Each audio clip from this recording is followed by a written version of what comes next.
à la dédiabolisation de Marine Le Pen face à l'acharnement judiciaire, une lutte contre les puissances politiques.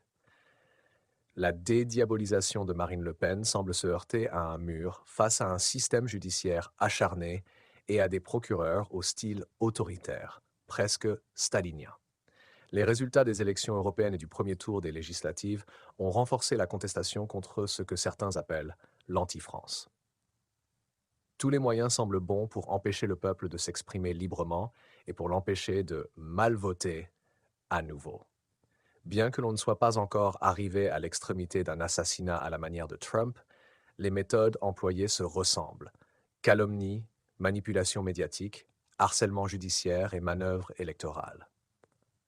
Face à ces attaques, la dédiabolisation semble inutile, car elle se heurte à des ennemis de la nation, dont les crypto-staliniens et les banquiers apatrides. Un Gauleiter mène le bal comme en 1940-44. Les Allemands n'ont toujours pas digéré leur défaite de 1945 et, semble-t-il, continuent d'adopter des attitudes héritées de leurs ancêtres hitlériens. Les résistants demeurent des ennemis à abattre, y compris ceux du Rassemblement national N, même si leur posture est jugée trop modérée.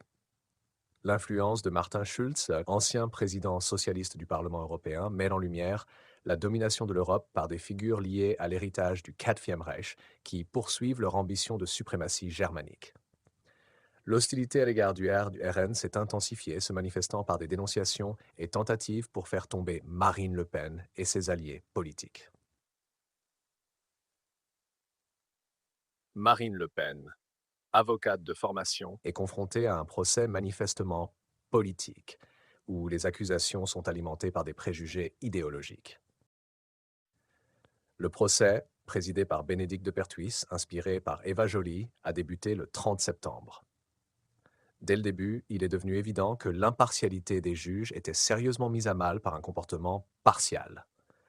L'objectif n'est pas de juger des faits de manière objective, mais bien de réduire au silence la chef de file du RN. Il aura fallu 10 ans pour accumuler des preuves, dont la qualification a évolué au fil de la procédure, prouvant ainsi que cette affaire a été montée de toutes pièces. L'objectif manifeste semble être de faire pression sur Marine Le Pen, notamment en vue des élections de 2027. Un traitement injuste pour le RN. Les assistants parlementaires du RN sont attaqués de manière disproportionnée, alors qu'il est courant pour tous les partis politiques d'employer des assistants pour soutenir la politique de leur groupe, tout en travaillant pour le Parlement européen. Ce qui est jugé acceptable pour d'autres partis devient, pour le RN, un crime. Cela semble être une tentative systématique d'interdire ce parti.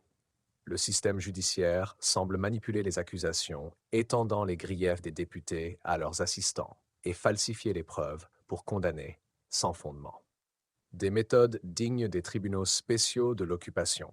Les méthodes utilisées contre Marine Le Pen rappellent celles des tribunaux spéciaux sous l'occupation, où les dissidents étaient jugés et condamnés sans raison valable. En l'occurrence, la répression atteint des peines de prison, y compris l'inéligibilité. La disproportion des peines est frappante, surtout quand on la compare à celle infligée à des criminels violents qui bénéficient de peines beaucoup moins sévères.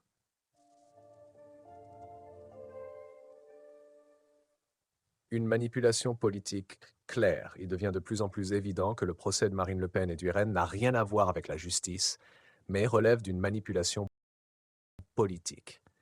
Les juges et procureurs semblent prêts à tout pour faire taire ceux qui s'opposent au système en place. L'acharnement judiciaire ne cesse de croître, et même si Macron a besoin du RN pour certaines négociations parlementaires, on peut craindre que la sentence finale ne soit qu'un reflet d'une vengeance politique.